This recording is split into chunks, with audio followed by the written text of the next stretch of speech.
गटचर्चेचे अध्यक्ष, सूत्रसंचालक आणि आभार प्रदर्शक यांनी इथं विचारमंचावरती यायचं आहे. कर्नल संतोष बंदखडके, मोहन गायवित, बालाजी जावळे, रावजी पथवे, सागर भोवते, राजेश शेगावकर, सुरेश पाटील, राजू लहिरे, तृप्ती डिग्गीकर, रणजित गावित, रतन सोनवणे, सकाराम गावित, सुभाष निकम, कपिल चव्हाण, दिलीप वायसे, मंजुश्री लांडगे, गुणवंत डकरे, शरद वानखेडे, महेश नेनाळे, संतोष जाधव, धनश्री शकुंतला, सुनीता लुंडे, संजय खरात, रेखा मेश्राम, कांचन गादीकर, वैशाली कडू, रंजना दंदे, डॉक्टर उमाकांत राठोड, निहारिका भोसले, सचिन आरडे, प्राध्यापक सचिन आरडे, सुधीर फाकटकर, प्राध्यापक सुनील वायसळ, योगेश सुरवाडे, अशफाक कुरेशी, दीपिका दौंड, मनोज वाघमारे, समाधान दैवाड, देवशिला गबांदे, धम्मरक्षित सामुद्रे, संजय भालेराव, हर्षवर्धन उबाळे आणि मीरा इंगोले यांनी सर्वांनी इथं मंचावरती यायचं आहे. सर्व गटचर्चेच्या अध्यक्षांनी जो बोर्ड आपल्या गट चर्चेकरता दिला होता तो बोर्ड घेऊन वर यायचा आहे. तो बोर्ड जर आपण वर आणला तर जरा सगळ्यांना आपला विषय कळेल. सध्याच्या परिस्थितीमध्ये देशात असणारे अत्यंत महत्त्वपूर्ण विषय आणि त्या समस्या त्यावर चर्चा गटचर्चेच्या माध्यमातून आजच्या या विद्रोही साहित्य संमेलनाच्या सत्रामध्ये घेण्यात आली आहे. या गटचर्चेच्या माध्यमातून विविध समस्येचा उहापोह या गटचर्चेच्या निमित्तानं करण्यात आला. आजच्या या गटचर्चेच्या अध्यक्षीय मंडळामध्ये संविधान विश्लेषक माननीय अनंतजी भवरे साहेब, डॉक्टर अशोकजी चोपडे साहेब, माननीय RT गावित साहेब उपस्थित आहेत. एकूण 14 विषयावर आजची गटचर्चा करण्यात आलेली होती. 14 विषयाचे अध्यक्ष आपल्यासमोर उपस्थित आहेत आणि या गटचर्चेच्या माध्यमातून जे विषय त्यांना दिले होते त्या विषयावर भूमिका मांडण्यासाठी अध्यक्ष मंडळ सुद्धा आहेत. प्रत्येक विषयाच्या अध्यक्षांनी आपल्या विषयाची भूमिका मांडताना अवघ्या 3 ते 4 मिनिटांमध्ये आपला विषय संपवावा. एकूण 14 विषय आपणासमोर ठेवण्यात आले आहेत. आजच्या 14 विषयापैकी पहिला विषय होता ग्रंथालयीन चळवळ. या विषयाचे अध्यक्ष होते कर्नल संतोष बंदखडके. कर्नल संतोष बंदखडके यांना विनंती आहे की त्यांनी ग्रंथालय चळवळ या विषयावरील गटचर्चेची भूमिका आणि सारांश थोडक्यामध्ये मांडावा ही विनंती. नंबर 2चा विषय आहे मराठवाडा जाती ध्रुवीकरणातून जाती युद्धाकडे की जाती अंताकडे. या विषयाचे अध्यक्ष ॲडव्होकेट सुभाषजी निकम साहेब यांना निमंत्रित करण्यात येत आहे. जय सत्यशोधक. क्रमांक 2च्या जे गटचर्चा आहे तिचा विषय मराठवाड्यातील जाती ध्रुवीकरण.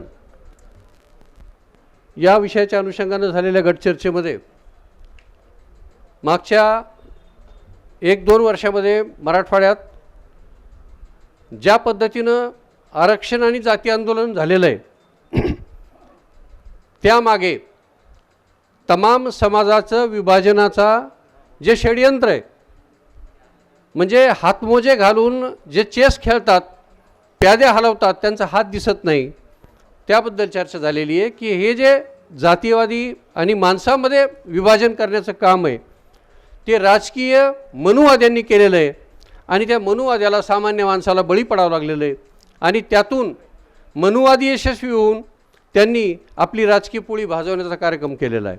आणि पुन्हा आणखी समाजामध्ये एक दुसऱ्याबद्दल द्वेष कसा वाढेल यासाठी केलेल्या प्रयत्नाची आमची चर्चा झाली आणि बऱ्याच लोकांना माहीत नसलेल्या गोष्टी समोर आलेल्या आहेत की बीडमधली जाळपोळ असेल तर त्यामध्ये मनोहर भिडेसारख्या माणसांचे कार्यकर्ते तिथे येऊन गेलेले आहेत.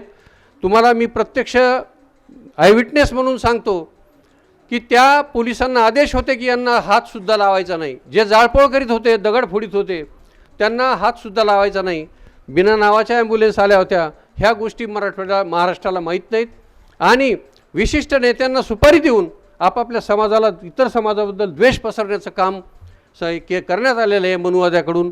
आणि ते आज परिणाम मराठवाड्याची भूमी ही ह्या एकात्मता जी आहे समाजाची ती कशी नासवली जाईल आणि OBC असो, मराठा असो किंवा इतर समाज असो, प्रत्येकामध्ये द्वेष कसा एक दुसऱ्याबद्दल तयार होईल यासाठी जाणीवपूर्वक प्रयत्न झालेले आहेत आणि संपूर्ण शासकीय यंत्रणेचा गैरवापर त्यासाठी झालेला आहे. एवढं आपल्याला या चर्चेमधून निघालेलं आहे. आणि यापुढं आपल्या सत्यशोधकांनी या मनुवाद्यांची ही खेळी ओळखून आपल्याला पुन्हा एकदा समाज मन एकत्र करून जातीअंताच्या आपल्या या उद्देशाकडं आपल्याला जायचं आहे एवढं आमच्या चर्चेतून फलित समोर आलेलं आहे. धन्यवाद. माननीय सुभाषजी निकम यांचं स्वागत माननीय अनंतजी भवरे साहेब करतायत. सगळ्यांनी टाळ्या वाजवून स्वागत करावेत.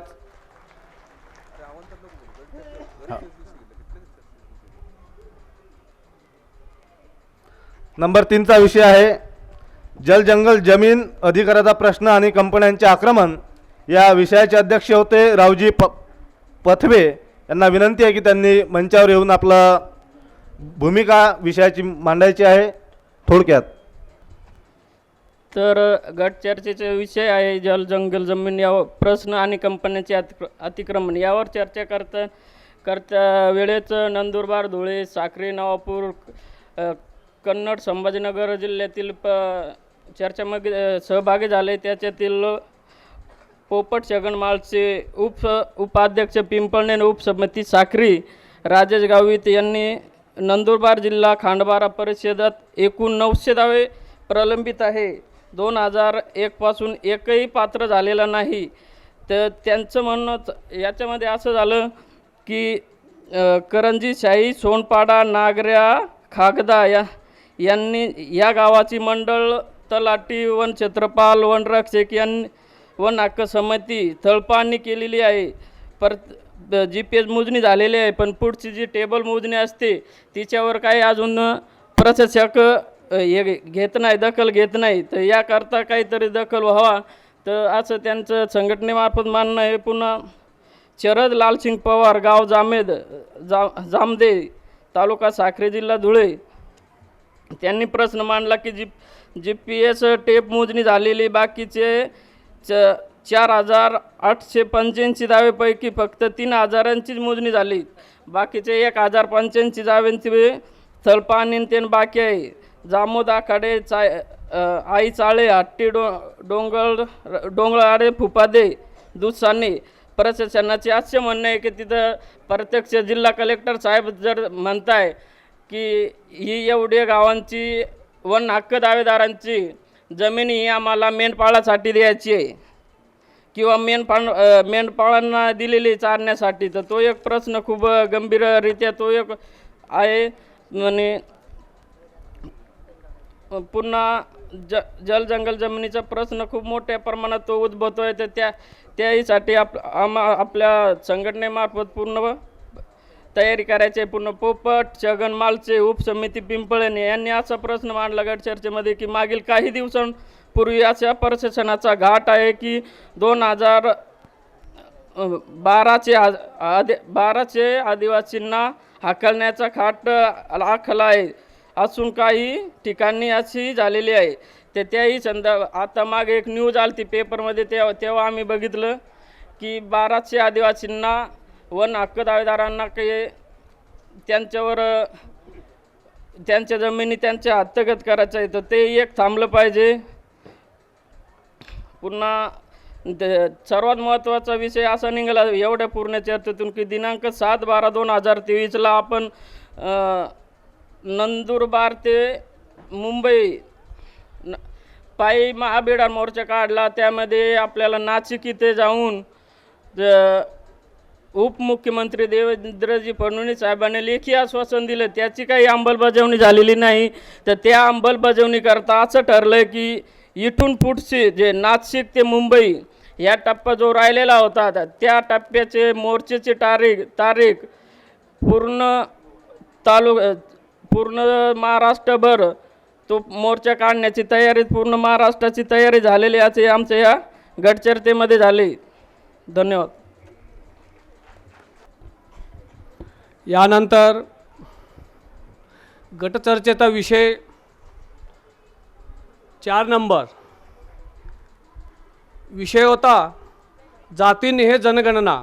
याचे अध्यक्ष मंजुराश्री लांडगे सर हे आपले मनोगत व्यक्त करतील. आणि एकूण जे सहभागी सदस्य होते ते 15 जण होते.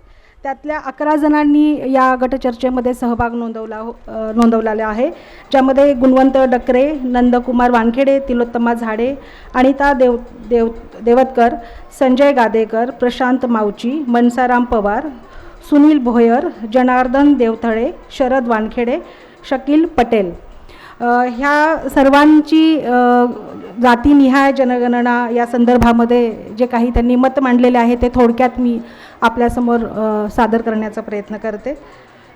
गुणवंत डकरे यांनी जो मुद्दा मांडलेला होता त्यामध्ये त्यांनी आत्तापर्यंत ज्या जनगणना झालेल्या आहेत 1931पर्यंत म्हणजे ब्रिटिशांच्या काळापर्यंत जी जनगणना झाली त्यामध्ये जातीनिहाय जनगणना केली गेलेली आहे आणि त्यातून समोर आलेली जी आकडेवारी आहे त्याच्या आधारावरतीच जे काही लोकप्रतिनिधित्वाचा जो मुद्दा आहे त्यानुसारच आपण वाटप जे काही लाभार्थी आहेत त्यानुसार करतो आहोत असं त्यांनी मांडलं. आणि यासाठी राजकीय उदासीनता हे खूप महत्त्वाचं कारण राहिलेलं आहे. यासाठी आपल्याला जनगणना ही झालीच पाहिजे असा त्यांनी महत्त्वाचा मुद्दा उपस्थित केला. त्यानंतर नंदकुमार वानखेडे यांनी देखील SC/ST ज्या पद्धतीने जनगणना होते त्याप्रमाणेच या SC/ST विरुद्ध OBC असा तो काही सूर नसून हा एकूणच सर्वांच्या लोकसहभागाचा आणि लोकप्रतिनिधित्वाचा मुद्दा आहे. या दृष्टिकोनातनं त्यांनी त्यांचे मुद्दे उपस्थित केले. एकूणच हा केवळ OBCंचा प्रश्न नाही तर या देशामध्ये जे राहत आहेत त्या सर्वांच्या हक्काचा प्रश्न आहे. आपण असं बघतो की जी भरती प्रक्रिया राबवली जाते त्या प्रक्रियेमध्ये रोस्टर हे फॉलो केलं जात नाही. त्या पद्धतीची सुद्धा एक प्रभावी अंमलबजावणी होणे हे देखील किती गरजेचं आहे असा मुद्दा त्यांनी यावेळी मांडला. आणि खऱ्या अर्थाने त्यांचा एक महत्त्वाचा मुद्दा इथे असा होता की OBC आणि जातनिहाय जनगणना हा असा एकूण एक जरी सहसंबंध असला तरी हा सर्व देशात राहत असणाऱ्या नागरिकांचा प्रश्न आहे. त्यामुळे सर्व नागरिकच या लोक चळवळीमध्ये कार्यकर्ते म्हणून पुढे आले पाहिजे आणि ज्यांनी जातीनिहाय जनगणना ही झालीच पाहिजे अशा पद्धतीचा एक रेटा हा सातत्याने लावण्याचा प्रयत्न केला पाहिजे. यानंतर तिलोत्तमा झाडे या चर्चेमध्ये सहभागी होत्या. त्यांनी एकूणच जी श्रमप्रक्रिया आहे आणि श्रमप्रक्रियेमधला जो वर्ग आहे हा कायमच खालच्या स्तरातला राहिलेला आहे आणि त्यांच्यापर्यंत आलेली जी काही साधन सामग्री आहे किंवा त्यांना मिळणारा जो काही एकूण लाभ आहे तो कशा प्रमाणामध्ये राहतो या संदर्भामध्ये त्यांनी मत मांडलं. आणि हे सांगत असताना त्यांचा महत्त्वाचा मुद्दा असा होता की आपल्याकडची जी काही एकूणच ब्राह्मणी कचाट्यामध्ये आपण सर्वजण सापडलेलो आहोत त्या ब्राह्मणी कचाट्यातून आपण सुटल्याशिवाय आपल्याला आपल्या सहभागाची आणि आपल्या प्रतिनिधित्वाची चर्चा उभ्या करता येणार नाहीत. हे सांगत असताना जसा आपण जातीनिहाय सहभागाची चर्चा करतो त्याचप्रमाणे श्रमप्रक्रियेतल्या स्त्री पुरुषांच्या सहभागाची सुद्धा आपण चर्चा केली पाहिजे असा देखील त्यांनी एक मुद्दा या ठिकाणी उपस्थित केला.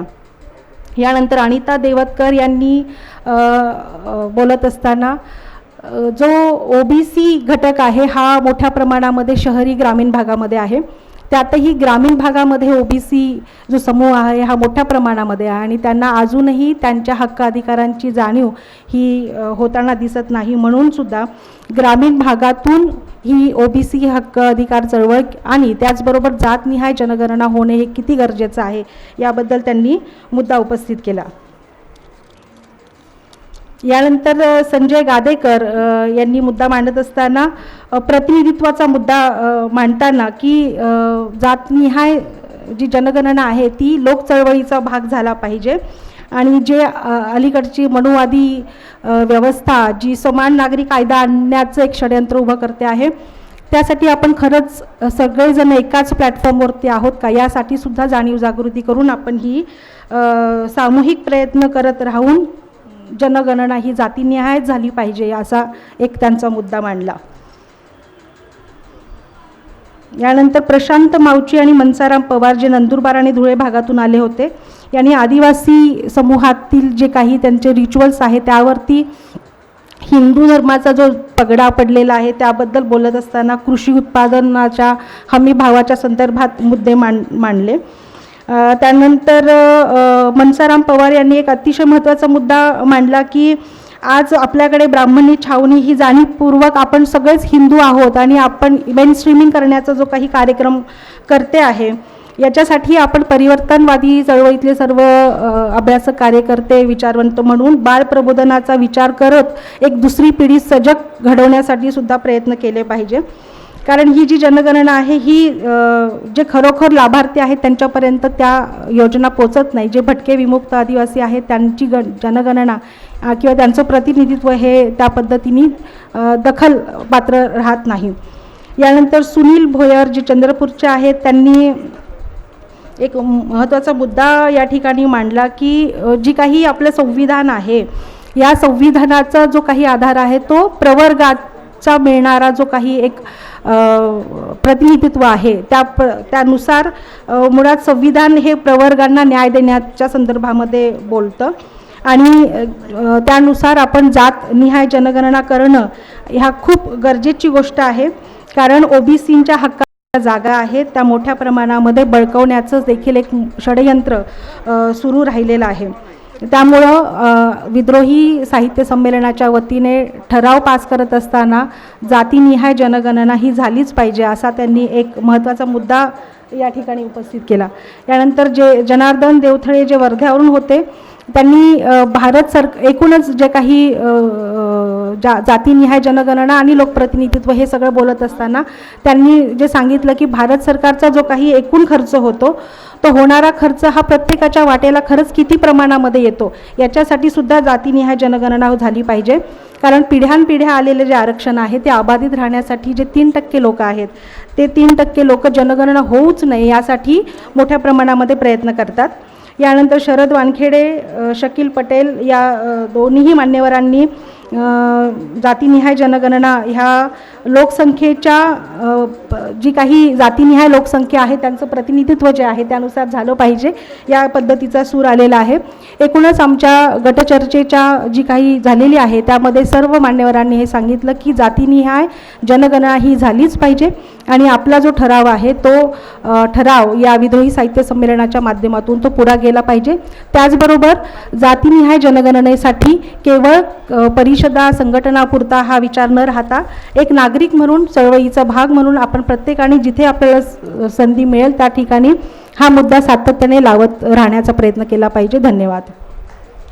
यानंतरचा विषय आहे माध्यमांची गळती की शरणगती. याचे अध्यक्ष आहेत सुरेश पाटील सर. म्हणजे आणीबाणीमध्ये काँग्रेस सरकारने माध्यमांची गळचेपी केली नाही का असाही प्रश्न आमच्या गटचर्चेमध्ये आला. पण आणीबाणी हा एक वेगळा सेगमेंट होता. त्याही काळामध्ये माध्यमांच्या संपादकांनी अग्रलेखांच्या जागा रिकाम्या ठेवून सरकारविरुद्ध असलेला आपला निषेधाचा आवाज बुलंद केलेला होता. विशेषतः माध्यमांची गळचेपी झाल्याची जी काही चर्चा सुरू झालेली आहे ती 2014च्या नंतर भारतातली माध्यमं जशी आधी भांडवलदाराच्या मालकीची होती ती आताही भांडवलदाराच्याच मालकीची आहेत. परंतु त्यावेळेला भांडवलदारांच्या मालकीची माध्यमं जरी असली तरी संपादकीय स्वातंत्र्य, संपादकांचं स्वातंत्र्य मात्र अबाधित होतं. 2014 नंतर बनिया सरकार आणि व्यापारी मालक यांची युती झाली आणि त्याच्यामुळं आजची माध्यमाची जी काही परिस्थिती आहे ती निर्माण झालेली आहे. याच्यामध्ये जो सगळ्यात महत्त्वाचा जो मुद्दा आमच्याकडे जो चर्चेला आला की ही माध्यमांची गळचेपी आहे का शरणागती आहे, तर ही माध्यमांची गळचेपीही नाही आणि शरणागतीही नाही, तर ती आत्महत्या आहे.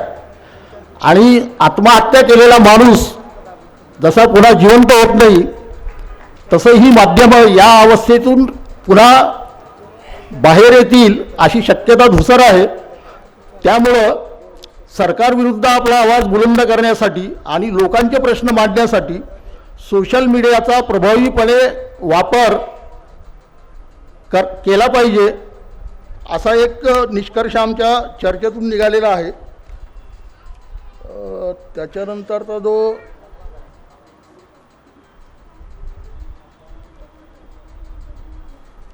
आणि माध्यमांवर ही अवस्था का आली, तर माध्यमांचं संस्थात्मक अर्थकारण उभं राहिलेलं नाही. पत्रकारांच्या संघटना उभा राहिल्या परंतु त्या कोणाच्या तरी पटीक झालेल्या आहेत.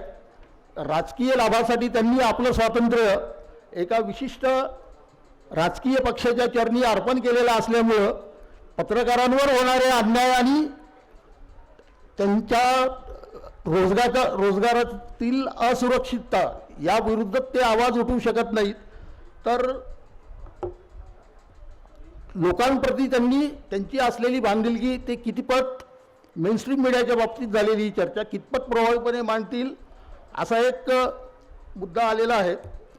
आधी 2014च्या आधी मीडियाच्या न्यूज रूममध्ये संपादकाचा आवाज प्रमाण असायचा. जाहिराती ज्या आहेत त्या दबक्या पावलानं न्यूजरूममध्ये येत होत्या, पण आता जाहिरातदारांचा शब्दच प्रमाण झालेला आहे आणि चोर पावलानं आता शब्द हे न्यूजरूममध्ये येऊ लागलेली आहेत. त्यामुळं आजची जी काही मीडियाची अवस्था आहे ते काही त्यातून बाहेर पडणार नाही. त्यामुळं सोशल मीडियाचा प्रभावीपणे वापर करून आपण आपले प्रश्न मांडले पाहिजे असा या चर्चेचा सूर निघाला. धन्यवाद. यानंतर नंबर 6चा विषय होता मराठवाड्याचा पाणी प्रश्न. या विषयाचे अध्यक्ष होते महेशजी निनाळे साहेब. यांना विनंती करतोय की आजच्या या विषयावर आपली भूमिका मांडावी. गंभीर असलेल्या मराठवाड्याच्या प्रश्नावर गट चर्चेमध्ये सहभागी होताना सर्वप्रथम विष्णू वखरे, महेश निनाळे अध्यक्ष, सुरेश निनाळे, भाऊसाहेब जाधव, विजय महाजन, लिमराज गुगदर, धनश्री शकुंतला, अमोल लांडगे, संतोष जाधव, अशोक राणा, के हरिदास, धनराज गोंडाने, कैलास तवार, उर्मिला तवार, कवी सुरेश खरात व ॲडव्होकेट अनिल पळसपगार यांनी सहभाग नोंदवला. अत्यंत गंभीर असलेल्या या मराठवाड्याच्या पाणी प्रश्नावर पिण्याचे पाणी, सिंचनासाठी लागणारे पाणी आणि उद्योगासाठी लागणारे पाणी या 3 विषयावर विभागवार चर्चा करून चर्चा करण्यात आली. महाराष्ट्रात होत असलेली पाणी टंचाई ही इतर प्रदेशापेक्षा 438 घनमीटर पाणी प्रति मानसी या ठिकाणी आपल्याला उपलब्ध आहे. इतर प्रांतामध्ये हे पाणी 1000 आणि 2500 प्रति घनमीटरपेक्षा जास्त आहे. ही शोकांतिका या ठिकाणी चर्चिली गेली. त्याचबरोबर आत्ताच महाराष्ट्राच्या राज्य शासनाने मराठवाड्याच्या जायकवाडी प्रकल्पावर जी 60% पाण्याची कपात केली आहे या विषयावर सुद्धा चर्चा केली. त्याचबरोबर या गाळातील धरणातील गाळ काढणे आणि अस्तित्वातील प्रकल्पाचं रेखांकन करणे म्हणजे पाटचाऱ्याने पाणी प्रत्येक शेतकऱ्याच्या शेवटच्या टोकापर्यंत टेल टू हेड, ज्याला इंग्लिशमध्ये म्हणतात टेल टू हेड, ही योजना राबविली गेली पाहिजे या विषयावरही चर्चा झाली. त्याचबरोबर सगळ्यात महत्त्वाचा विषय जो मांडला गेला तो औरंगाबाद शहराच्या किंवा मराठवाड्यातल्या सर्व शहरातील पिण्याच्या पाण्याच्या अनियमिततेबद्दल. कारण आता मराठवाड्यात एकही शहर राहिलं नाही जिथं 8 दिवसाच्या आत पाणी दिलं जातं. या विषयावरही चर्चा झाली. त्याचबरोबर शेवटी असा विषय मांडला गेला की पाणी ही नैसर्गिक संपत्ती असताना याची विक्री किंवा याच्याबद्दल दादागिरी का केली जाते, सगळ्यात महत्त्वाचा विषय होता की त्याची विक्री का केली जाते आणि ते दाबून का ठेवलं जातं, हा एक विषय झाला. आणि शेवटी या चर्चेमध्ये महत्त्वाचा विषय मांडला गेला की या एवढ्या महत्त्वाच्या विषयावर मराठवाड्यामध्ये 3 भावांची हत्या झाली. पाण्याच्या शेतीच्या पाण्या वाचून विहिरीचं पाण्याची वाटणी करताना 3 भावांनी एकमेकाचे मुर्दे पाडले, तरीही लोक चळवळ का होत नाही, हा महत्त्वाचा विषय या ठिकाणी मांडला गेला. आणि शेवटी असं म्हटलं की या चळवळीमध्ये तरुण का सहभागी होत नाहीत. या पाणी प्रश्नासाठी मी एवढंच या ठिकाणी सांगतो, कारण हा विषय 5-10 मिनिटाचा नाही, यासाठी 1-2 तास जरी चर्चा केली तरी हा विषय संपणार नाही. या ठिकाणी या सगळ्या चर्चेचं सविस्तर मी या ठिकाणी मांडणार आहे, पुन्हा सविस्तर लेखी देऊन. एवढी चर्चा या ठिकाणी झाली. धन्यवाद. यानंतरचा विषय आहे आदिवासी रोजगार आरक्षण आणि विकास. अत्यंत महत्त्वाच्या विषयावर गटचर्चा करण्यात आली.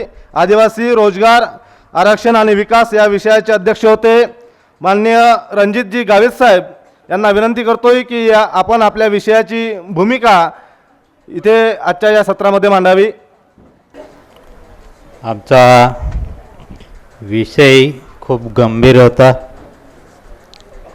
आणि चर्चा करत असताना त्याच्यात आदिवासींचे आरक्षण, रोजगार, शिक्षण आणि त्यांचा विकास, तर त्याच्यामध्ये रतनमाळचे सुरेश मोरे, हिरामन ठाकरे, रेहमन गावित, संजय निकम, जिभाऊ आणि जयेश सोळंके यांनी चर्चेमध्ये भाग घेतला. या चर्चेत या विषयामध्ये 60-70 लोकांनी सहभाग घेतला. त्यात प्रामुख्याने आदिवासींचे आरक्षण, रोजगार, शिक्षण याच्यामध्ये बऱ्याच चर्चा झाल्या, परंतु काही आम्ही त्या विकासापर्यंत पोचलो नाही अजून. एकाने विषय असा मांडला की भारत स्वातंत्र्य होऊन 75 वर्ष झालं म्हणे, अजूनही मला घरकुल मिळालं नाही.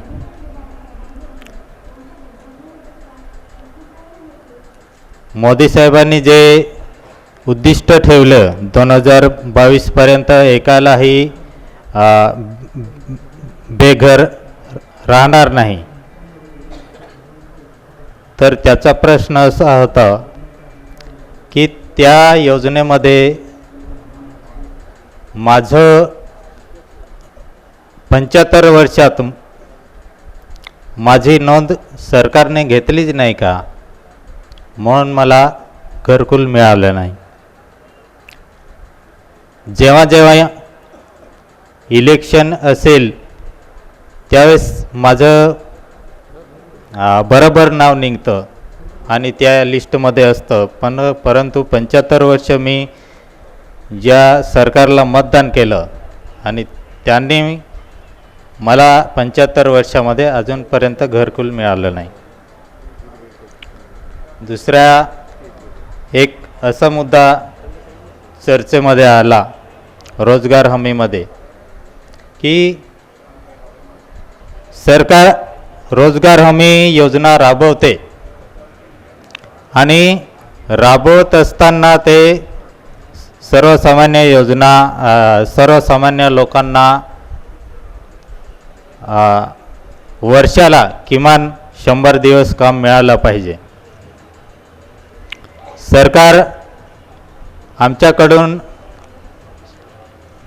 अर्ज भरून घेते आणि 100 दिवसाची हमी घेते, परंतु ना 100 दिवसाचा रोजगार मिळतो ना बेकार भत्ता मिळतो.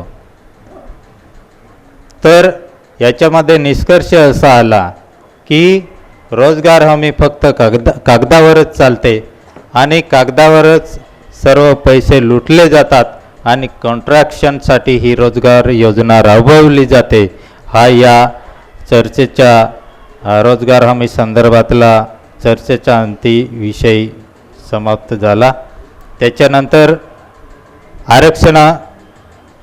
आदिवासींचे जे आरक्षण आहे त्या आरक्षणामध्ये घुसखोरी करून इतर जे समाजाचे डुप्लिकेट सर्टिफिकेट दाखवून जे नोकरीला आहेत त्या नोकरीचे ते ज्या नोकरीवरती आहेत त्या नोकरीवरून त्यांना रद्द करून त्यांचे ते सर्टिफिकेट जे आपलं डुप्लिकेट केलेले जे सर्टिफिकेट आहे ते रद्द करून जे खरे आदिवासी गरजू बेरोजगार पडलेले आहेत त्यांना त्या नोकरीवरती सामावून घेण्यात यावे असा एक त्याच्यामध्ये चर्चा झाली. तसेच आत्ता सरकारने ज्या पेसा कायदा अंतर्गत ज्या मुलामुलींना 6 महिन्यासाठी रजू करून घेतलं तर त्या मुलामुलींना कायम स्वरूपी त्यांना नोकरी मिळावी अशी एक चर्चेचा एक विषय होता. त्याच्यात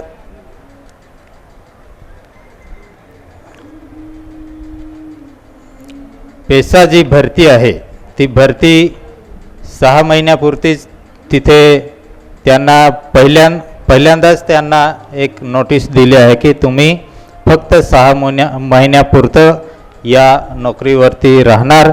त्याच्यानंतर सरकार जो निर्णय घेईल तो तुम्हाला मान्य असेल अशा पद्धतीचं त्यांच्याकडून लेखी घेण्यात आलं आहे. तर ते बंद करून त्यांना कायमस्वरूपी त्या नोकरीमध्ये समाविष्ट करण्यात यावे असं. तसेच शिक्षणावरचा एक विद्यार्थ्यांच्या 1ली ते 12वीपर्यंत जे शिक्षण चालू आहे या शिक्षणामध्ये ज्या विद्यार्थ्यांना शिष्यवृत्ती मिळते ती 2002 साली ही 200 रुपये होती आणि 2025 साली ही 200 रुपये महिन्याचा भत्ता आहे. तर तो सगळ्यांसाठी म्हणजे महत्त्वाचा विषय आहे. कारण महागाई जसजशी वाढत जाते आणि वाढल्यानंतर ती मुलांना का डावलली जाते हा विषय होता. तर शिष्यवृत्ती जी आहे ती मुलांनाही महागाई भत्तानुसार वाढीव करून देण्यात यावे. तसेच पंडित दीनदयाल योजनेच्या जो शिष्यवृत्तीचा जो पैसा आहे तो पैसाही सरकार वेळेवर देत नाही. जेव्हा तो शाळेत शिकतो जेव्हा ती शाळा पूर्ण त्याचा जो कोर्स आहे तो पूर्ण होतो त्याच्यानंतर 1-2 महिन्याने त्याच्या खात्यात ते पैसे येतात. तर ज्यावेळेस जे शिक्षण चालू असेल त्याच वेळेस त्याच टायमाला त्याचं ते पैसे आहेत पंडित दीनदयाल तर त्याचे जे हप्ते आहेत ते पैशाचे खर्चाचे तर ते वेळोवेळी दिलं पाहिजे असं या चर्चेअंती आलं. विषय खूप मोठा होता परंतु आम्ही त्या विकासही आम्ही या परिभाषेपर्यंत आम्ही काही पोचलो नाही. आदिवासी 75 वर्षापासून आदिवासींचा हे फक्त वापर करून घेतो. आदिवासींच्या योजना असेल किंवा त्याचे शिक्षण असेल त्याचे रोजगार असेल याच्याकडे कोणीही लक्ष देत नाही. म्हणून आदिवासींचा जो रोजगार शिक्षणाचा दर्जाही म्हणजे बाकीच्यांनी असा विषय मांडला की आमच्या गावात अजूनपर्यंत शाळाच नाही. तर सरकारचं जे धोरण आहे तेच चुकीचं आहे आणि सरकार शिक्षणावरती लक्ष द्यायला पाहिजे. आपल्याला चांगलं शिक्षण देत नाही, त्याच्यामुळे जे रोजगार आहे, शिक्षण आहे, आरक्षण आहे, ते पुढचेच प्रश्न राहिले. त्याच्यामध्ये आदिवासींचे रोजगार, आदिवासींचा विकास होत नाही, असं सगळ्यात शेवटी आम्ही निष्कर्ष काढला. एवढंच बोलून मी माझे 2 शब्द समाप्त करतो. लाल सलाम, जय विद्रोही. धन्यवाद सर. यानंतरचा विषय होता एकतर्फी प्रेमातून होणारी हिंसा, लव जिहाद कायदा. या विषयाच्या अध्यक्ष माननीय सुनीताताई लोंढे यांना विनंती आहे की आपण आपल्या विषयाची भूमिका अगदी थोडक्यामध्ये व्यक्त करावीत. खरं म्हणजे अत्यंत सर्वांच्या आवडीचा आणि तेवढाच समाजामध्ये ज्वलंत असणारा विषय आणि सर्वात महत्त्वाचं म्हणजे तरुणांचा असणारा आमचा हा गट होता. 13 जण याच्यामध्ये सहभागी झालेली होती. MCN चॅनलचे अनवर सर, समृद्धी, आकाश, दिशा, अपेक्षा, हर्षद, नवसांस्कृतिक पर्यायाचं काम करणारा सागर, रमेश जोशी आणि निलेश सर. मी त्यांनी जे जे मुद्दे मांडलेत त्याच्यामध्ये अगदी संक्षिप्त मांडण्याचा प्रयत्न करते. सर्वात महत्त्वाचं आहे की ही जी एकतर्फी प्रेमातून हिंसा होते तर याला सर्वात जबाबदार असणारी आपण, एखादी जखम असते तिला पूर्णपणे नाहीसं करण्यापेक्षा बाजूनी मलम लावण्याचा प्रयत्न करतो आणि हेच या चर्चेमधून दिसून आलं. याची सर्वात महत्त्वाची कारणं आहेत की आपण जो प्रेम म्हणजे काय असतं हे खरं म्हणजे तरुणांपर्यंत आणि सर्वांपर्यंतच पोचवायला पाहिजे. त्याच्यामध्ये एरिक फ्रॉम जो जर्मन मानसशास्त्रज्ञ आहे यांची पण प्रेमाची जी संकल्पना आहे ती पुढे आलेली आहे. आणि केवळ भावनिक आणि शारीरिक आकर्षण म्हणजे प्रेम नाही आहे, तर जबाबदारी, आपण स्वार्थीपणा दुसऱ्या व्यक्तीबद्दलचा सोडला पाहिजे, दुसऱ्या समोरच्या व्यक्तीचा उत्कर्ष साधण्यासाठी आणि आपण समृद्धीसाठी प्रयत्नशील असलं पाहिजे आणि समोरच्या व्यक्तीबद्दलचं समर्पण भावसुद्धा आपल्यामध्ये असला पाहिजे आणि त्याला समजून घेण्याची कुवत असली पाहिजे. सर्वात महत्त्वाची गोष्ट म्हणजे स्त्री पुरुष समानतेचा आदर दोघांमध्ये असला पाहिजे. ही इरिक फ्रॉमची प्रेमाची संकल्पना आणि याबद्दल या गटातल्या सागर या विद्यार्थ्याने खूपच चांगल्या पद्धतीने मांडणी केली. एकतर्फी प्रेमातून ही जी हिंसा होते, बऱ्याचदा एकतर्फी जे प्रेम असतं हे प्युअरली असतं, कधी कधी काही वेळा प्रेम असू शकतं किंवा नसतं. बेसिकली नकार का मिळतो याचासुद्धा याच्यामध्ये उहापोह झाला की याला जातीची धर्माची बंधनं असतात. मुलगी नाही का म्हणते तर तिला माहीत असतं की घरामधून आपण जर प्रेम करतोय, प्रेमाची ही जी संकल्पना अत्यंत उदात्त आहे आणि ही जी संकल्पना आपण त्याला किती संकुचित करून सोडतोय. राज्यघटनेने आपल्याला अधिकार दिलेले आहेत. खरं जर पाहिलं तर शेतीचा शोधसुद्धा स्त्रियांनी लावलेला आहे. म्हणजेच सामाजिक पातळीवरती ती उत्पादक शक्ती होती आणि तसंच कौटुंबिक माध्यमातून किंवा कुटुंबामध्ये सुद्धा ती एक उत्पादन करणारी वस्तू होती. पण जेव्हा जेव्हा उत्पन्न वाढू लागलं, वरकड मूल्य वाढलं, त्यावेळी पितृसत्ताक पद्धतीने त्याच्यावरती आक्रमण करायला सुरुवात केली. आणि हा सर्वात महत्त्वाचा मुद्दा होता की पितृसत्ताक पद्धती, धर्मव्यवस्था आणि जातीव्यवस्था ही सर्वात मोठी कारणं या एकतर्फी प्रेमातून ज्या हिंसा होतात ही कारणीभूत आहेत. सर्वात महत्त्वाचं म्हणजे आपण जर वेद, उपनिषद किंवा मनुस्मृती जर पाहिली किंवा त्याचा वरकरणी जर अभ्यास केला तर नारी नर्क का द्वारे उसे ढोल की तरह पीटना चाहिए, स्त्रियांना शिक्षणाचा अधिकार द्यायला नकोय, हे मनुस्मृतीमध्ये सांगितलं गेलेलं आहे. आणि तीच जी बीजं आहेत ही मनुवादी लोक आजपर्यंत रुजवण्याचा पुरेपूर प्रयत्न करत आहेत. एकतर्फी प्रेमाबद्दल जर पार्श्वभूमी आपण जर पाहिली तर डॉक्टर बाबासाहेब आंबेडकर यांनी आपल्याला राज्यघटनेतूनच अभिव्यक्तीचं स्वातंत्र्य दिलेलं आहे, जोडीदार निवडण्याचं स्वातंत्र्य दिलेलं आहे. लग्न कोणासोबत करायचं, आपण अडल्ट आहोत म्हणजे आपण 18 वर्षाच्या पुढे आहोत, 21 वर्षाच्या पुढे आहोत, म्हणजे तुम्हाला सर्व अधिकार तुमचे मानले जातात. म्हणजे तुम्हाला मतदानाचा अधिकार आहे, तुम्हाला बाकी नागरी स्वातंत्र्य सर्व आहे. मग इथेच महिला कशा कमी पडतात? इथं ज्यावेळी मुलगा निवडीचं स्वातंत्र्य किंवा तुम्हाला जोडीदार निवडण्याचं स्वातंत्र्य मिळायला लागतं, तुमची जेव्हा ही वेळ येते की तुम्हाला जोडीदार निवडायचा, त्यावेळी मात्र सफाईदारपणे या गोष्टीकडे दुर्लक्ष केलं जातं. म्हणजे काय, इथे पुन्हा स्त्रियांना डावलण्याचा प्रयत्न होतो. तुम्ही एकीकडे मतदानाचा अधिकार देताय आणि दुसरीकडे तुम्ही ही मुलगी म्हणजे हिला कळणार नाही, म्हणजे तुम्ही काही लहान बालक आहे का? बाकी सगळ्या गोष्टी ती संविधानाने तुम्ही दिलेल्या आहे म्हणून ती सगळी वापरते, पण मग महिला म्हणून तुम्ही ही गोष्ट कशी नाकारू शकतात? हा सुद्धा एक मुद्दा त्याच्यावरती चर्चेला आलेला आहे. बऱ्याचदा असं होतं की आपल्या जातीतला मुलगा बघूनच आपण सोयीने जोडीदार निवडण्याचा प्रयत्न करत असतो.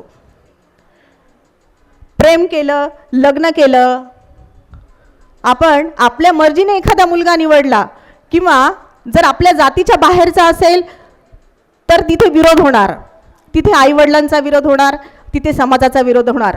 आणि आंतरधर्मीय असेल तर मग तर विचारायलाच नको, मग तर आणखी कॉम्प्लिकेशन्स वाढत जातात.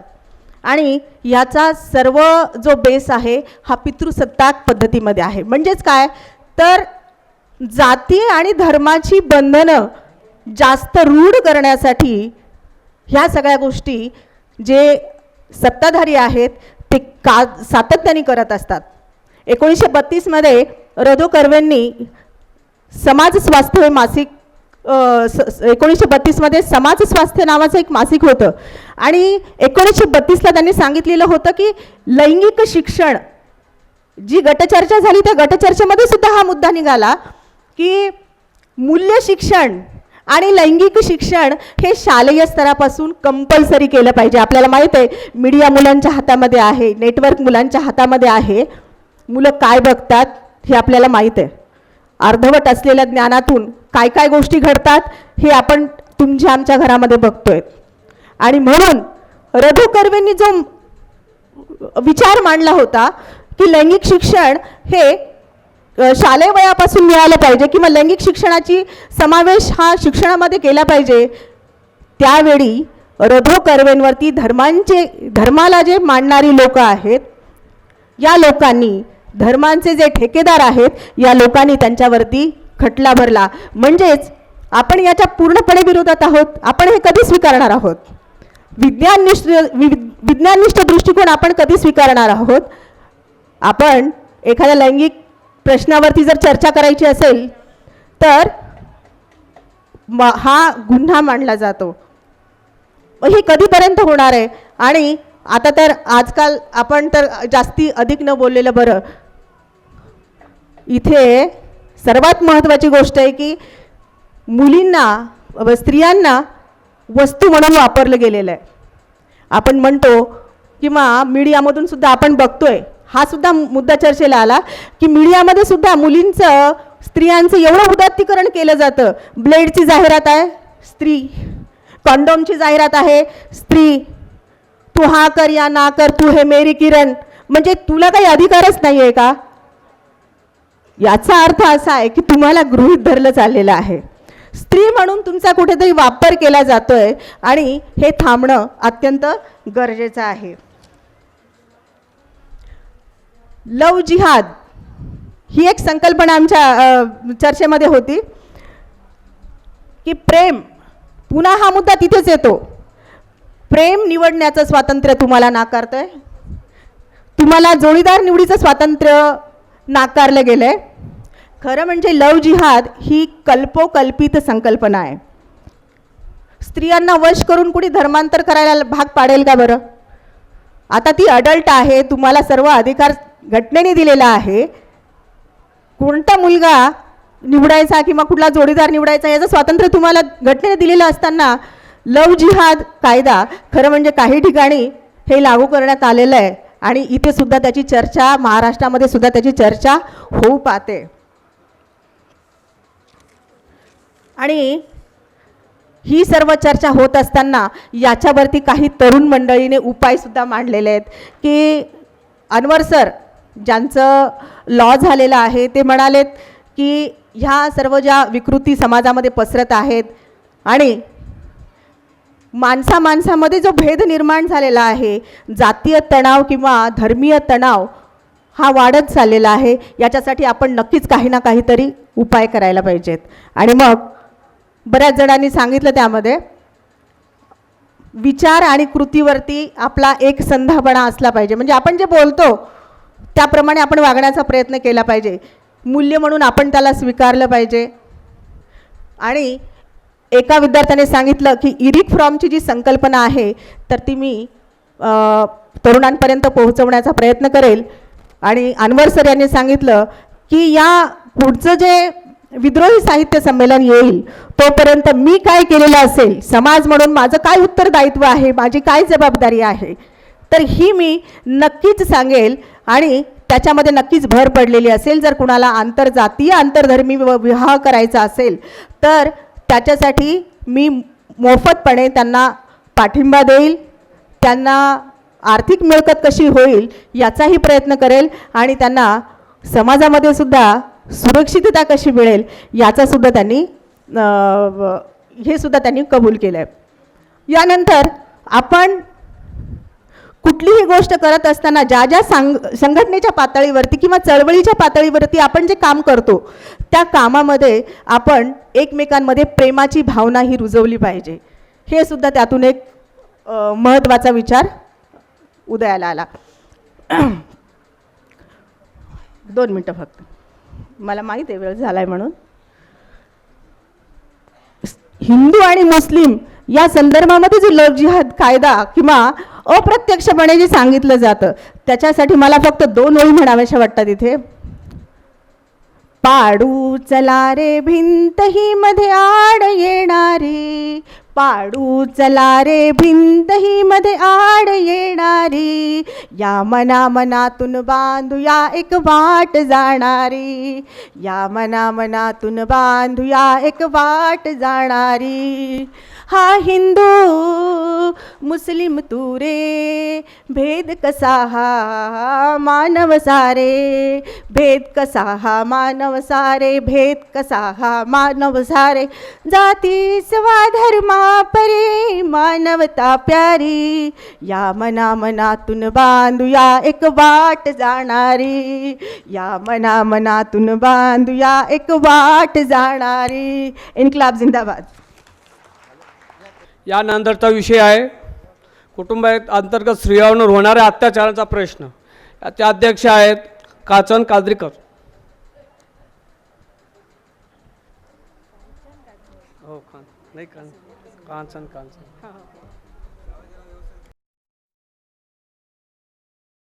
आजच्या या विद्रोही साहित्य संमेलनाचा माझ्याकडं विषय होता कुटुंबातील स्त्रियांवर होणारा अत्याचारावरील प्रश्न. तर बऱ्याच महिलांनी याच्यामध्ये सहभाग घेतला. मी त्यांची नावं काही घेतली नाही. तर काहींनी म्हटले की स्वयंपाक महिलांनीच का करावा. मेन म्हणजे हा प्रश्न जो होता ना तो आदिवासी महिलांचा होता. तर ह्या प्रश्नाकडे आपण बघितलं की हा प्रश्न फार छोटा आहे. म्हणजे आत्ताच्या जगामध्ये आपण शहरामध्ये जर बघितले तर त्या महिलांचे प्रश्न हे अत्याचारावरील फार मोठे मोठे प्रश्न आहे. तर मी त्यांना म्हटलं एवढाच तुमचा प्रश्न आहे का. तर त्या म्हणे हो. तर म्हटलं अरे आपल्याकडं तर फार मोठे मोठे प्रश्न आहे. तर हे आदिवासी समाजामध्ये ना इथं आल्या म्हणजे ते जवळजवळ दोघांनी आले किंवा महिला आली याचा अर्थ तिला नवऱ्याने सपोर्ट केला आहे म्हणूनच ती इथं येऊ शकली. तर ते म्हणे आम्ही फक्त म्हणजे आपलं पुरुषांनी मीच स्वयंपाक का करावा. म्हणजे पुरुषांनी पण सहभाग करावा. आम्ही दोघंही शेतीमध्ये काम करून आम्ही थकून येतो तर त्यांनी थोडासा सहभाग केला पाहिजे. साहजिक आहे समजा. पण तो प्रश्न छोटा आहे. ते जरी एक प्रत्यक्षरित्या जर सहभाग घेत नसले किंवा सहाय्य करत नसले तरी पण ते मुलं तरी सांभाळीत असतील काहीतरी करत असतील. त्यांचा प्रश्न हा छोटा होता. पुढचा प्रश्न होता की स्त्रियांच्या आजारपणात घराकडे लक्ष दिले पाहिजे. आणि बरोबर आहे त्यांचाही प्रश्न, बा याच्यातून पण एक अत्याचार होतो की बा तू काहीही कर पण आम्हाला 2 टायमाचं जेवायला घाल, तुला तू आजारी पड, समजा एक तिच्याकडं त्याच्याने एक काम करणारी वस्तूच आहे, तिच्या आजारपणाकडं काही तिचे असे वैयक्तिक प्रश्न असतील तिच्याकडं लक्ष दिलं जात नाही. आणि नंतरचा तिसरा प्रश्न होता, दारू पिल्यामुळे स्त्रियांना खूप मोठ्या त्रासांना सामोरे जावे लागते. साहजिक आहे, परंतु हा प्रत्यक्ष बरेचसे प्रश्न आहे ना हे प्रत्यक्षरित्या आहे की पण हे याचं मूळ तर आपल्या घरातूनच होतं बरं का. तर त्याचं मी परत ह्या प्रश्नाचं विश्लेषण मी नंतर परत करते. कुटुंबात होणारे लैंगिक अत्याचार हेही पण प्रत्यक्षिकच आहे. हे जे हा जो प्रश्न आहे तो पण प्रत्यक्षिकच आहे की आणि याचं पहिल्या प्रश्नाचं आणि ह्या प्रश्नाचं एक उत्तर जे आहे ते एकूण एकातच गुंतलेलं आहे. त्याचंही पण मी नंतर हे करते. सामाजिक कार्य करण्याची फार महिलांची इच्छा असते, परंतु तिला कुटुंबातून साथ मिळत नाही. म्हणजे बऱ्याच महिलांना वाटतं, आता समजा मी बाहेर पडली आहे, माझ्या शेजारणीला पण वाटतं की बाबा आपणही पण जावं, काहीतरी वेगळं आहे, कारण मंदिरात वगैरे तर बऱ्याच महिला जातात, परंतु ह्या काहीतरी कुठं वेगळ्या याच्या जात आहे तर आपण पण गेलं पाहिजे. परंतु बऱ्याचशा घरातून असं कळतं की महिला समाजकार्यात गेली म्हणजे काहीतरी वेगळ्या याच्यात गेली आहे, पुरुषांशी सहभाग येतो, बोलण्यात येतं, मग ती बिघडते. देवाधर्माच्या कार्यात गेले म्हणजे कसं तिथं वातावरण चांगलं असतं. तर मग इथं म्हणजे असं सामाजिक कार्यात सहभाग घेण्यासाठी एक घरातूनच तिला नकारार्थ असतो. हाही पण आमच्यावर एक आता आमचा इच्छा आहे म्हणे सामाजिक कार्यात सहभाग व्हायची, परंतु नाही, जरी नवऱ्याची इच्छा असेल तरी पण घरच्या वडीलधाऱ्या माणसांचाही पण त्याच्यामध्ये प्रतिबंध असतो, असंही काही महिलांचं म्हणणं आलं. नंतर नोकरी करणाऱ्या महिलांना घरी आल्यानंतर अपमानित बोलणे किंवा घरातील तिने सर्व कामे सर्वांचे सर्वांना हातात सर्व काही दिले पाहिजे अशी तिच्यात लादण्यात येते. म्हणजे सर्वांची सेवा केली पाहिजे, सासू सासरे वगैरे साहजिक आहे, परंतु नोकरी उशिराच का आली किंवा पगार झाल्यानंतर पगार कुठं गेला काय केलं हे सर्व तिला आम्हाला विचारण्यात येतं. तसं ते मुलाला विचारत नाही की तुम्ही पगार झाला आणि त्या पगाराचं काय केलं. आम्ही एवढं म्हणजे घरचं बाहेरचं करूनसुद्धा घरी आल्यानंतर आम्हाला म्हणजे तसं अपमानित बोलण्यात येतं, वेळेचं वगैरे खूप काही बंधनं लादण्यात येतात. पुढचा प्रश्न आहे, नोकरी करण्यासाठी नोकरी शोधायला गेल्यानंतर बऱ्याच महिलांना की तुम्ही अविवाहित आहात की विवाह झालेला आहे, विवाह झालेला नाही आहे तर मग तुम्ही विवाह कधी करणार आहात, म्हणजे तुम्हाला नंतर मग ते पुढचे विवाह झाल्यानंतर प्रेग्नन्सीमध्ये तुम्हाला सुट्टी द्यावं लागेल. ह्या प्रश्नामुळं बऱ्याच महिलांना नोकरी करण्यामध्ये त्यांना दिले जात नाही, नोकरी दिली जात नाही. हाही पण त्यांच्यावर होणारा एक अत्याचारच आहे. नवऱ्याने हाणमार केल्यानंतर तिला माहेरचे आणि सासरचे दोघेही कुटुंब तिला साथ देत नाहीत. तिला अत्याचार म्हणजे घरातून जरी काढून दिलं, आता एक मी आपल्या याच्यावर एक रील होता की तिला नवऱ्याने खूप मारलं आहे, परंतु मुलगा बघतोय की आईला खूप मारलं आहे, तरी पण तो म्हणतो की ती म्हणते त्याला नाही बाळा तो म्हणतो चल आपण जाऊ मामाच्या घरी. नाही बाळा की आपण जर तिकडे गेलो तर ते आई वडील माझीने आधीच सांगितलं आहे की बाबा तू उभी गेली आडवी गेली उभी येशील काय जे आहे ती मुलाला सांगते. म्हणजे ती हे सगळं ती ना मनाने सगळं मानायची तयारी केलेली असते की आणि तिला सासरहून आणि माहेरून दोघांचाही पण सपोर्ट भेटत नाही. आणि आपल्याला लहानपणापासूनच आई वडील म्हणतात की तू परक्याचं धन आहे, आणि नांदायला आल्यानंतरही पण सासू सासरे किंवा सासरचे म्हणतात की तुझ्या बापाच्या घरी, म्हणजे तिचं घर कोणतं. या ताईंचाही पण प्रश्न छान होता. आणि एक आदिवासी महिला ज्या होत्या की त्यांनी शिकलेले लोक मला सुकलेले दिसतात, त्या आदिवासी वयस्क महिलांनी इतका छान प्रश्न मांडला ना की खरंच सगळ्यात जास्त प्रश्न हे शिकलेल्या लोकांमध्येच आहे आणि ते कसे वागतात. छान त्यांनी प्रश्न मांडला. आणि याचं खरं म्हणजे ना एक मूळ आहे की आपण लहानपणापासूनच आपल्याला असं बनवण्यात आलं आहे की मुलाने ताटावर बसले पाहिजे आणि दिदीने त्याच्यावर ताट करून त्याला वाढले पाहिजे. समानता जर आणायची असेल तर आपल्या घरापासून मूळ आहे. 2 प्रश्नाचं मी म्हटले होते की मी याचं शेवट विश्लेषण करील, पण याचं मूळ आहे की बा समानता आली पाहिजे आणि ती आपल्या घरातून जसं समजा मुलीला जबाबदाऱ्या पाडल्या जातात तशाही मुलालाही पण तशा जबाबदाऱ्या दिल्या पाहिजे. जर समजा आणि जो अत्याचार करणाऱ्यापेक्षा अत्याचार सहन करणारा जास्त दोषी आहे, त्यात समजा महिलांनी याचा सखोल विचार करावा आणि ते आपल्याला फुले शाहू आंबेडकर वाचल्यानंतरच आपल्याला समजू शकतं, वाचल्यानंतरच प्रश्न पडतात. धन्यवाद. विषय खूप मोठा आहे पण वेळेअभावी मी इथं थांबते. धन्यवाद. कृपया अध्यक्षांना विनंती आहे, आपल्या सत्राची वेळ संपली आहे, त्यामुळे 2-2 मिनिटात जर आपलं म्हणणं सारांश म्हणजे मांडणार तर असं चांगलं होईल. पुढचा विषय आहे ग्रामीण भागातील तरुणांचे रोजगार, लग्न इत्यादी प्रश्न. चे अध्यक्ष आहेत दीपिका दोन. इन्कलाब जिंदाबाद. माझा विषय आहे की ग्रामीण भागातील तरुणांचे रोजगार आणि लग्न इत्यादी प्रश्न. पण हा फक्त लग्न हा प्रश्न, रोजगार हा प्रश्न फक्त ग्रामीण भागात नाही आहे. ग्रामीण भागातले जे शिक्षित विद्यार्थी आहेत ते महानगरात येत आहेत. महानगरात त्यांना रोजगार भेटत नाही आहे. याच्या मागे आम्ही मूळ कारण शोधलं. माझ्यासोबत प्रत्येकाने कारण आणि त्याच्यावरचे सोल्युशन शोधलेत. तर सर्वात आधी तर विद्यार्थ्यांना म्हणजे रोजगारासाठी तुम्हाला स्किल पाहिजे, रोजगारासाठी तुमच्याकडे काहीतरी साधन पाहिजे. ग्रामीण भागात शेती आहेत म्हणजे जास्तीत जास्त मुलं हे शेती करतात, पण शेतीला जेवढी लागत आहे त्या लागतचा मोबदला मिळत नाही आहे. त्यांना त्यांच्या पिकाला तेवढा भाव मिळत नाही आहे, तर ते व्यवसायाकडे जातात. मग व्यवसायात गुंतवणूक खूप जास्त आहे आणि ग्रामीण भागाकडे तेवढी गुंतवणूक केल्यानंतर त्याचा मोबदला मिळतेच असं नाही आहे, तर ते शहरात जातात. हे मूळ झालं. पण त्याच्या मागे आहे की जे स्किल डेव्हलपमेंट आहे त्याचं शिक्षण मिळत नाही आहे. शिक्षणाचं प्रायव्हेटायझेशन झालेलं आहे. त्याच्यानंतर नोकऱ्या ज्या आहेत त्या जास्तीत जास्त नोकऱ्या ह्या कंत्राटीकरणाकडे गेलेल्या आहेत. कंत्राटीकरण झालेलं आहे. अग्निवीर सारख्या नोकऱ्या येतात ज्याच्या 4 ते 5 वर्षात तुमच्या मुलांना फक्त सरकार हे काम करतं आहे. प्रायव्हेट कंपन्या तर करतातच आहेत, सरकारचंही हे धोरण झालं आहे की यांना 4 वर्षाच्या याच्यात नोकऱ्या द्यायच्या.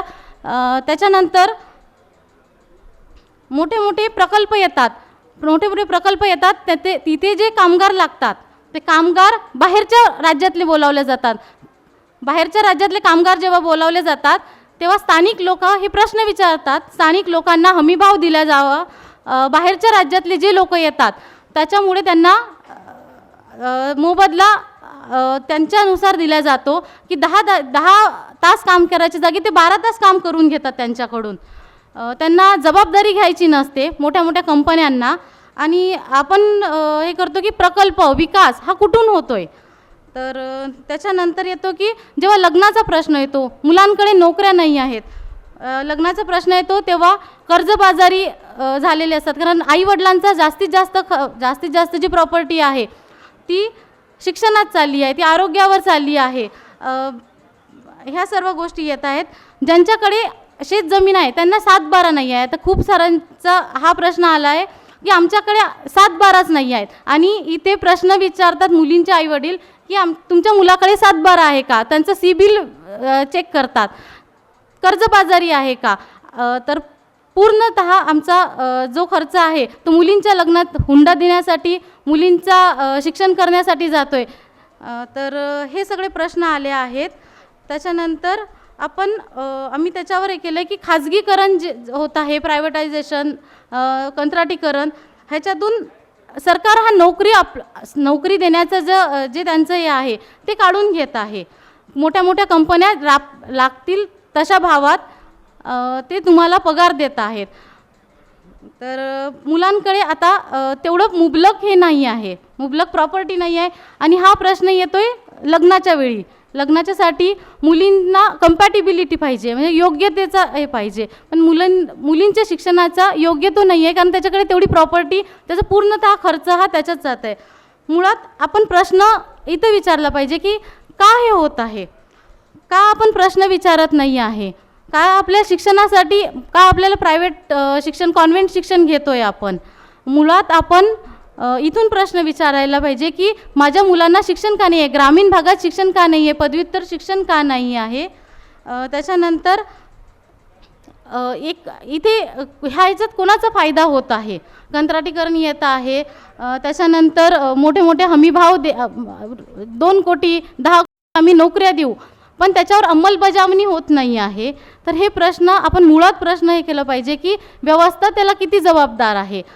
जी व्यवस्था हे आहे आमच्या सर्वांचं आलं आहे की मुळात व्यवस्था ही असं घडवल्या जाते की कामगार म्हणजे जेवढं शिक्षण दिलं जातं त्याचा मोबदला न मिळता त्याला तेवढंच द्यावं की तो उद्याचा कामगार बनावा, उद्या त्याला कामावर मिळावं.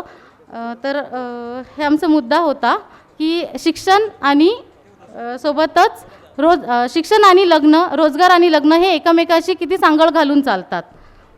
ठीक. दीपिका दौड यांच्यासोबतच अशफाक कुरेशी हे सुद्धा या चर्चेमध्ये सहभागी होते. त्यांना सुद्धा स्वागत त्यांचं इथे होणार आहे. त्यांना विनंती करतो की त्यांनी समोर यावं. यानंतरचा विषय आहे नवे शैक्षणिक धोरण मनुवादाचे नूतनीकरण. याचे अध्यक्ष डॉक्टर उमाकांतजी राठोड साहेब यांना विनंती आहे की त्यांनी या विषयावर आपली भूमिका 3 ते 4 मिनिटांमध्ये व्यक्त करावीत. 19वे विद्रोही साहित्य संमेलन, या संमेलनामध्ये जो गटचर्चा हा जो एक कार्यक्रमाचा भाग होता, त्याच्यामध्ये नवे शैक्षणिक धोरण मनुवादाचे नूतनीकरण अशा प्रकारच्या विषयाच्या संदर्भामध्ये गटचर्चा झाली. साधारणतः 17-18 लोकांनी त्याच्यामध्ये सहभाग घेतला. या एकूण चर्चेमध्ये आपल्या देशामध्ये अगदी प्राचीन काळापासून एक समांतर अशी एक बहुजनासाठी आणि दुसरी चातुर्वर्णीय व्यवस्थेमध्ये सर्वात वरच्या स्थानावर असलेल्या ब्राह्मण वर्गासाठी एक स्वतंत्र अशी व्यवस्था आणि हा संघर्ष प्राचीन काळापासून चालू आहे असा आमच्या एकूण चर्चेचा सुरू होता.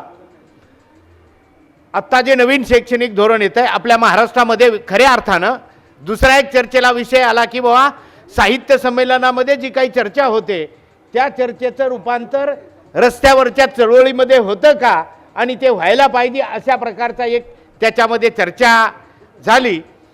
या नवीन जो कारण सरकार बदललं की शैक्षणिक धोरण बदलतं आणि सिलेबस पण बदलतात.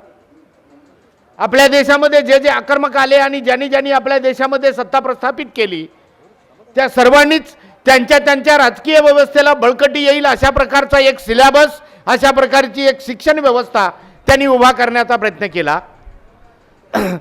आत्ता जे 2020 मध्ये नवीन शैक्षणिक धोरण आलेलं आहे, या धोरणाची सुरुवात अशी आहे, 450 पानाचा तो ड्राफ्ट आहे. त्याची सुरुवात अशी आहे, भारतीय प्राचीन परंपरा उज्ज्वल भविष्य पुनर्जीवित करण्यासाठी आम्ही नवी शैक्षणिक धोरण आणत आहोत. भारतीय शिक्षणाची परंपरा काय? भारतीय शिक्षणाची परंपरा अशी आहे, शूद्र आणि अतिशूद्रांना शिक्षणाचा अधिकार नाही, महिलांना शिक्षणाचा अधिकार नाही. आता एका अध्यक्षांनी सांगितलं, तुलसीदासाच्या रामायणामध्ये लिहिलेलं आहे, नारी नरक का द्वार है, नारियों को ढोल की तरह पिटना चाहिए. आपण त्यांना विचारलं पाहिजे, अगर नारी नरक का द्वार है तो आप जिस द्वार से पधारे हैं उस द्वार का नाम क्या है? अशा पद्धतीनं इतिहासाची संबंध तोडमोड करून विज्ञान अंधश्रद्धेचा वापर, विज्ञानाचा वापर अंधश्रद्धा फैलवण्यासाठी करणं. आता आपल्याला सर्वांना माहीत असेल, आपण कदाचित वाचलं पण असेल, ज्यावेळेस चंद्रयान आकाशामध्ये सोडलं गेलं त्यावेळेस एका RSSच्या विद्वानांनी लिहिलं की जर महिलांना सायन्स आणि मॅथमॅटिक्स जर शिकवलं तर त्यांचा शक्तिपात होतो, म्हणून त्यांना सायन्स आणि मॅथमॅटिक्स शिकवलं नाही पाहिजे. मित्र, हा संघर्ष आहे. आपण साहित्य संमेलन घेतो, माझं असं म्हणणं आहे, मी चळवळीमधला कार्यकर्ता आहे. आम्ही राजीव गांधीनं नवे शैक्षणिक धोरण आणलं, त्याच्यामध्ये सुद्धा या गोष्टी होत्या. प्रत्येक वेळी एक प्रतिक्रिया म्हणून नवीन शैक्षणिक धोरणाला विरोध करणं ही गोष्ट आपण आहे. साहित्य संमेलनामध्ये आपण चर्चा करतो, कवितेच्या माध्यमातून आपला हुंकार व्यक्त करत असतो, वेगवेगळ्या प्रतिक्रियेमधून आपण हुंकार व्यक्त करत असतो. मला वाटतं मी काय साहित्यिक नाही, परंतु साहित्य वाचण्याचा नाद आहे, साहित्य जवळून बघण्याची इच्छा असते. म्हणून मला वाटतं आपलं साहित्य, आपलीच चळवळ, एक जिवंतपणा त्याच्यामध्ये असला पाहिजे. कविता म्हणायची, साहित्य म्हणायचं, कथा म्हणायचं आणि मतदान बाराल भाजपच्या आणि RSSच्या लोकांना करायचं. मला वाटतं मग ही आपली फक्त करमणूक आहे. 3-4 दिवस आपल्या रोजच्या राहडगाडग्यामध्ये आपण परेशान होतो आणि मग नवीन जुने माणसं, मित्र मैत्रीण भेटणं, चर्चा होणं, हा मला वाटतं हा एवढा साधा आणि सोपा प्रश्न नाही. आपल्या महाराष्ट्रामध्ये महात्मा फुले, शाहू महाराज, डॉक्टर बाबासाहेब आंबेडकर, कर्मवीर भाऊराव पाटील या सर्व व्यक्तींनी शिक्षण एक सामाजिक आणि अत्यावश्यक गरज आहे आणि ते सरकारने पुरवली पाहिजे असं 1882 साली महात्मा फुलेंनी ब्रिटिशांना ठणकावून सांगितलेलं होतं. आणि मला वाटतं याच्यामध्ये, या लढाईमध्ये, या अधिवेशनांमध्ये आपले जे शत्रू कोण आहे यांना आयडेंटिफाय केलं पाहिजे. आज डॉक्टर बाबासाहेब आंबेडकरांचं नाव घेणारे, पेरियारांचं नाव घेणारे, महात्मा फुलेंचं नाव घेणारे, आम्ही चळवळीचे लीडर आहे म्हणून स्वतःला मिरवणारे, भाजपच्या आणि RSSच्या चळवळीला, वळचलीला जाऊन बसलेले आहेत, या लोकांना आपण जाब विचारणार आहे का नाही? हा आपल्या साहित्य संमेलनामधून हा आपण प्रश्न विचारला पाहिजे. या देशामधल्या डाव्या चळवळींना, या देशामधल्या डाव्या चळवळीवर काम करणाऱ्या कार्यकर्त्यांना सातत्यानं शूद्र, अतिशूद्र आणि बहुजनाला तोडण्याचं काम सातत्यानं करतायत. नरेंद्र जाधव नावाचा पुणे विद्यापीठाचा कुलगुरू यांनी एक आर्टिकल लिहिलं, गोळवलकर आणि बाबासाहेब यांचे विचार किती मिळते जुळते आहेत. भयानक आहे. कुठल्याही साहित्य संमेलनाने, विद्वानाने त्याची चिरफाड केली नाही. गोळवलकरांनी 1967 साली एक पुस्तक लिहिलेलं आहे. त्याच्यामध्ये त्यांनी स्पष्टपणे सांगितलेलं आहे, संभाजी महाराज चित्रपट आता बघितलेला असेल, त्यांनी सांगितलं संभाजी महाराज खंडोजी बल्लाळच्या बहिणीवर वाईट नजर होती, हा अत्यंत बाहेर केली आणि दारोड्या माणूस होता. त्याच्यानंतर त्यांनी 11 आवृत्त्या काढलेल्या आहेत, त्याच्यामध्ये त्यांनी ते बदललेलं आहे. त्याच पुस्तकामध्ये त्यांनी सांगितलेलं या देशामधले जे काही खरे शत्रू आहेत ते मुसलमान, ख्रिश्चन आणि कम्युनिस्ट. ब्रिटिश म्हणजे भारतीय लोकांनी ब्रिटिशांच्या विरोधामध्ये लढण्यासाठी आपली शक्ती वाया घालू नये. आपले खरे शत्रू आपल्या देशामध्ये आहे. या सर्व याचा चिरफाड कोण करणार आहे? मला वाटतं वैचारिक पातळीवर हे जे काही साहित्य संमेलन होतात, हे जे साहित्यामध्ये याची जी काही चर्चा होती, त्याचं कुठंतरी रूपांतर, त्याचं कुठंतरी रिफ्लेक्शन आणि त्याची कुठंतरी प्रतिक्रिया, हे मला वाटतं रस्त्यामध्ये आणि सरकारच्या धोरणाच्या विरोधामध्ये आपण उभा राहण्यामध्ये हे आपल्याला कुठंतरी दिसलं पाहिजे. अशी एकूण याच्यामध्ये चर्चा झाली. या चर्चे एक मिनिट बसा. असू द्या. आपला कार्यक्रम 2 तास उशिरा सुरू आहे पहिल्या दिवसापासून.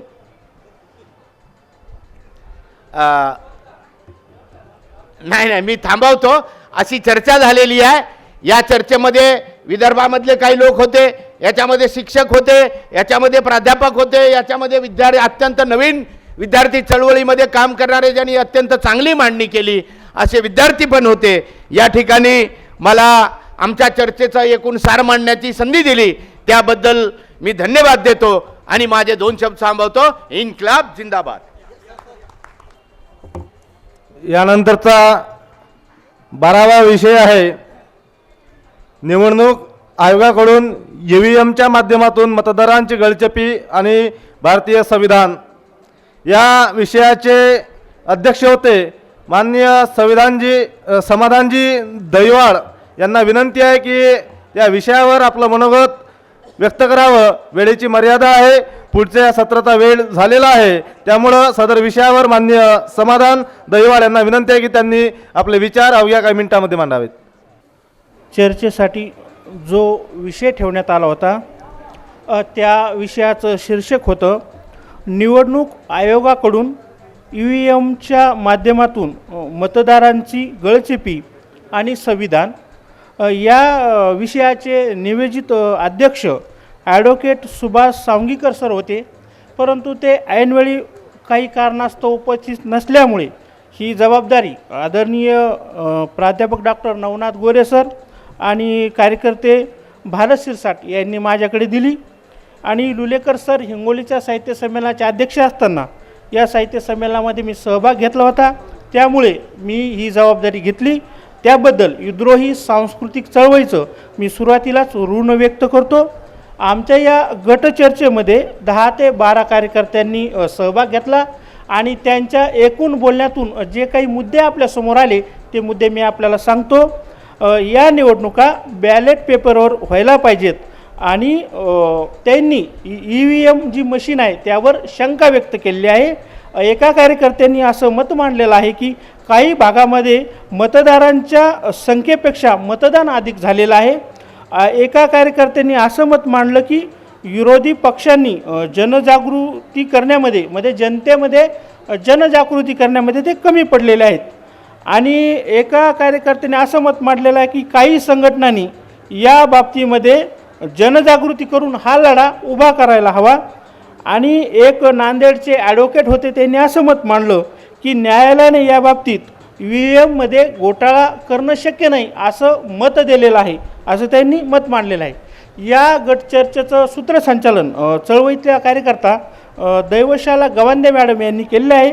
त्या मॅडमनं आणि आम्ही दोघांनी सकारात्मक चर्चा करून काही निष्कर्ष या चर्चेच्या संदर्भात काढलेले ते आम्ही आपल्यासमोर ठेवत आहे. या बाबतीत जनजागृती करून आंदोलन उभं करण्याचं काम येणाऱ्या काळात परिवर्तनवादी चळवळींनी करायला पाहिजे. त्यासाठी त्यांनी विरोधी पक्षांनाही सोबत घ्यायला पाहिजे. लोकसभा निवडणूक 2024च्या अगोदर लोकसत्तानं लोकरंग पुरवणीमध्ये काही मान्यवरांचे लेख EVM मशीनच्या संदर्भात मागवले होते. त्या लेखातला निष्कर्ष असा निघाला माझ्या वाचनातून की या मशीनमध्ये घोटाळा करणं वाटतं तेवढं सोपं नाही आणि ही बाब प्रचंड खर्चिक असून या भारतातल्या कुठल्याही पक्षाला ती पुरवडणारी नाही असं त्यांनी मत मांडलं होतं. तेच मत मी त्या चर्चेत ठेवलं.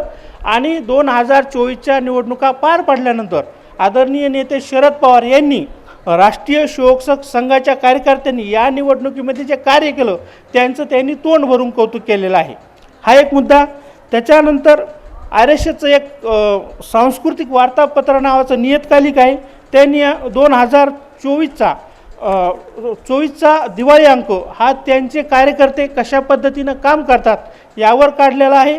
या पद्धतीनं जर परिवर्तनवादी चळवळींनी येणाऱ्या काळात काम केलं, जनजागृती घडवून आणली आणि मोठं आंदोलन उभं केलं तर असा आशावाद मांडायला काही हरकत नाही की येणाऱ्या काळातील या देशातील लोकशाहीचं स्वरूप वेगळं असेल आणि सत्तेवर बसणारं सरकारही वेगळं असेल. धन्यवाद.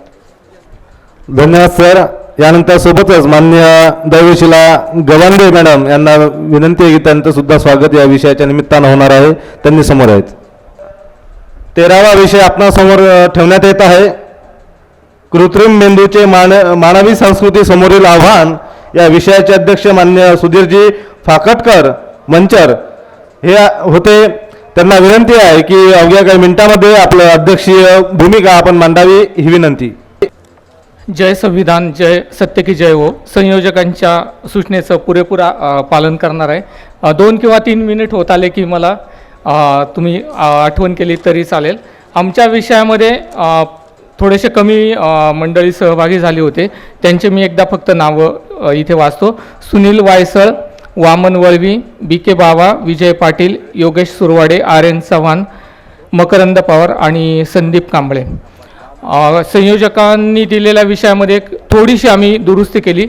कृत्रिम मेंदूचे मानवी संस्कृतीसमोरील आव्हाने असं म्हणण्याच्या ऐवजी जी प्रचलित संकल्पना आहे कृत्रिम बुद्धिमत्ता हा शब्द आम्ही वापरला. कृत्रिम बुद्धिमत्तेचे मानवी संस्कृतीसमोरील आव्हाने असा विषय घेऊन आम्ही चर्चा केली. चौफेर चर्चा झाली, व्यक्ती कमी असल्या तरी त्याच्यामध्ये कृत्रिम बुद्धिमत्ता म्हणजे काय तर याचा थोडासा उहापोह केला. माणसाने ज्या काही यंत्रणा प्रणाली विकसित केल्यात त्याला आपण कृत्रिम बुद्धिमत्ता म्हणू शकतो. आताच्या कालखंडामध्ये ही संकल्पना जास्तीत जास्त कॉम्प्युटराईज किंवा संगणकीय प्रणालीशी जोडली जाते आणि या संगणकीय प्रणालीमध्ये आता अशी पुन्हा वरच्या स्तरावरील एक यंत्रणा प्रणाली आलेली आहे की जी स्वतः विचार करते आणि आपल्याला आरसा दाखवते किंवा आपल्या प्रश्नांची उत्तरे देते. आणि म्हणून कृत्रिम बुद्धिमत्ता किंवा आर्टिफिशियल इंटेलिजन्स ही संकल्पना जास्तीत जास्त प्रचलित व्हायला लागली. आणि याचा विचार आपल्या देशासाठी करायचा ठरला तर अजूनही इथे आपला पूर्ण भारतीय समाज एका पातळीवर किंवा एका दिशेने अजून आलेला दिसत नाही. त्यामुळे आपल्या इथली आव्हानं निश्चितच वेगळी असतील. जे पाश्चात्य देश काही प्रगत झालेले आहेत तिथली त्यांच्या देशांमध्ये कृत्रिम बुद्धिमत्तेच्या संदर्भातील आव्हानं वेगळी असतील. आपल्या इथे एवढं एकच सांगता येईल की जोपर्यंत आपल्या इथे जी श्रम करणारी किंवा ज्या व्यक्ती आहेत, कष्टकरी आहेत, यांचे जोपर्यंत प्रश्न सुटत नाहीत तोपर्यंत आपण एका बाजूला कृत्रिम बुद्धिमत्तेचा किती जागर केला किंवा किती त्याचा विचार केला तरी आपल्याला या सगळ्या गोष्टी एका पूर्णत्वाकडे नेता येणार नाहीत. बऱ्याच जणांनी कृत्रिम बुद्धिमत्तेचे धोके जास्त विचारामध्ये घेतले. अर्थातच कृत्रिम बुद्धिमत्ता म्हणजे ज्या संगणकीय प्रणालीला आपण माहिती देतो आणि त्या माहितीवर प्रक्रिया करण्यासाठी जी सूचनावली देतो किंवा जो प्रोग्राम देतो त्यानुसारच ते काम करते. त्यामुळे एक निष्कर्ष असाही काढण्यात आला की कृत्रिम बुद्धिमत्ता कितीही मोठी झाली तरी ती मानवी बुद्धिमत्तेच्या वरचढ कधी ठरू शकणार नाही, कारण तिला नियंत्रण करणारे शेवटी आपणच असो. शेवटी ही एक साधन किंवा ही एक यंत्रणा प्रणाली आहे आणि या यंत्रणा प्रणालीचा वापर कसा करायचा हे शेवटी माणसाच्याच हातात राहील. त्यामुळे विवेकवाद किंवा विवेकबुद्धीने या सगळ्या गोष्टीचा वापर होणं इथून पुढच्या कालखंडासाठी आवश्यक आहे. मानवी इतिहास अलीकडचा जरी पाहिला तरी पहिलं महायुद्ध झालं, दुसरं महायुद्ध झालं, त्यानंतर माणूस चंद्रावरही जाऊन आला तरी माणूस अजून एकमेकांना समजून घेण्यामध्ये कमी पडतोय. हा जगामध्ये दिसलेली अनेक उदाहरणं आहेत. आजही आपण किंवा जगामध्ये युद्ध सुरू आहेत, माणूस माणसालाच नष्ट करण्यासाठी सरसावून बसलेला आहे. या सगळ्या पार्श्वभूमीवर आपल्या इथे कृत्रिम बुद्धिमत्तेचं भय बाळगण्यापेक्षा मला वाटतं त्याकडे एका आशावादी दृष्टिकोनातून पाहायला हवं आणि कृत्रिम बुद्धिमत्तेचा वापर अधिकाधिक मानव सुखी करण्यासाठी किंवा मानवी व्यवहार सुलभ करण्यासाठी व्हायला पाहिजे. या दृष्टीनेच आपण प्रयत्न करायला पाहिजेत. जो इथे विद्रोहीचा एवढा मोठा जागर दरवर्षी होतो किंवा महाराष्ट्रभर सातत्यपूर्ण होतो त्याच अनुषंगाने मला असं सांगावं लागेल की एक मानवी प्रवृत्ती असते की जी नेहमी स्वतःला सर्वश्रेष्ठ समजत असते, स्वतःच्या मनाप्रमाणे लहरीप्रमाणे सभोवतालच्या सगळ्या गोष्टींचा वापर करण्याचा प्रयत्न करते. इतिहासातल्या अनेक हुकुमशहांचे उदाहरणं देता येतील आणि आत्ताच्या सध्या काळात सुद्धा त्या त्या मानसिकतेतून वाटचाल करणाऱ्या अनेक व्यक्तींची उदाहरणं देता येतील. त्यावेळी आपल्याला सक्षमपणे AIचाच वापर करावा लागेल किंवा या सगळ्या यंत्रणा प्रणालीला आपले प्रयत्न पोहोचवावे लागतील. आपला इनपुट, आपला डेटा या आर्टिफिशियल इंटेलिजन्सला द्यावा लागेल आणि ज्यावेळी आर्टिफिशियल इंटेलिजन्स नक्कीच विचार करेल आणि तो आपल्या सगळ्या मानवजातीला पुन्हा एका मानवता धर्माचं उदाहरण, मानवता धर्माची शिकवण देऊ शकेल आणि आर्टिफिशियल इंटेलिजन्सकडे आपण या आशावादी दृष्टिकोनातून पाहूया. शेवटी मानवी नीतिमूल्य कधीही नष्ट होणार नाहीत. मानवता धर्म हा अखंड राहील, हा शाश्वत राहील. विज्ञान जगतामध्ये शेवटी सत्यच दाखवलं जातं आणि या प्रकारेच आपण पुढे वाटचाल करूया. एवढं मनोगत मी इथे व्यक्त करतो आणि थांबतो. धन्यवाद. धन्यवाद सर. यानंतरचा 14वा आणि शेवटचा विषय आहे न्यायालये न्याय देतात का. या विषयावर अध्यक्ष होते प्राध्यापक संजय भालेराव साहेब यांना विनंती करतोय की शेवटच्या या विषयावर आपण आपली भूमिका थोडक्यात मांडावी. शेवटी असल्यामुळं उरलेल्या सगळ्या लोकांचा वेळ मला मिळेल अशी अपेक्षा व्यक्त करतो.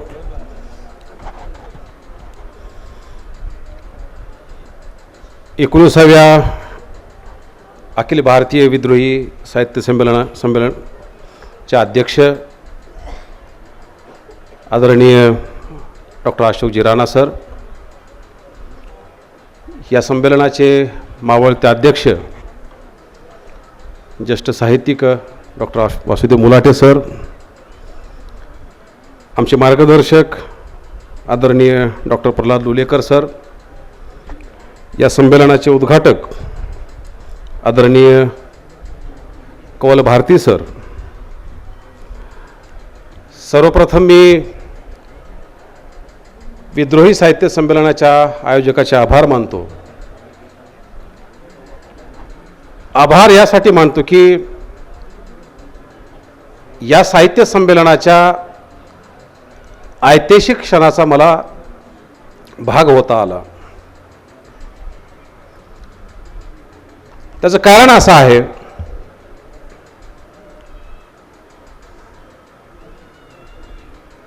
ऐतिहासिक 2-3 दृष्टिकोनातून आहे. भारतीय संविधानाच्या माध्यमातून आपण सगळेजण खास झालेलो आहोत. खास हा यासाठी संदर्भ देतो, मुघल कालखंडामध्ये तिथली राजकीय व्यवस्था चालवण्यासाठी 2 सभागृह होते. पहिलं सभागृह होतं दिवाने खास,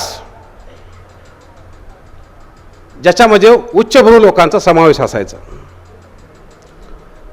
आणि दुसरं सभागृह होतं दिवाने आम. जसं लोकसभेची आता आपल्या भारतीय संसदेची जशी 2 सभागृह आहेत, तशी 2 सभागृह त्या कालखंडात होती, खास आणि आम. आणि विद्रोही साहित्य संमेलन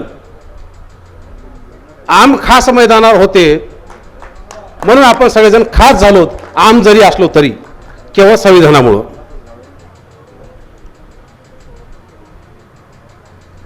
दुसरी बाब अशी, गटचर्चेसाठी मला जो विषय दिला होता तो 4 शब्दाचा होता.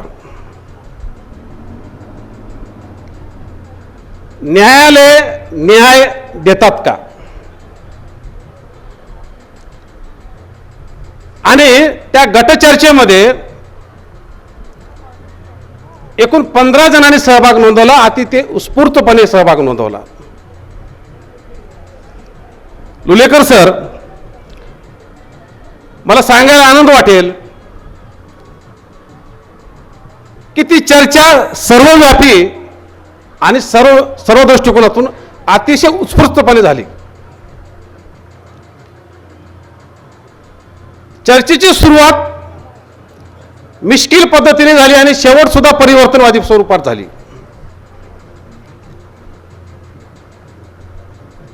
लोकशाहीच्या परिभाषेपासून अब्राहम लिंकनच्या ते न्यायिक लोकशाहीपर्यंतचा विचार आमच्या गटचर्चेमध्ये झालेला आहे. गेल्या 75 वर्षाच्या भारतीय लोकशाहीचा आपण अमृत महोत्सव साजरा केल्यानंतर अब्राहम लिंकनची साधी सोपी भाषा जी आपल्याला व्याख्या वाटते, डेमोक्रेसी इज द गव्हर्नमेंट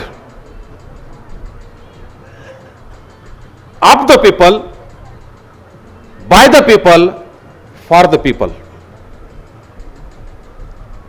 मित्र हो, ऑफ मधला OF आहे,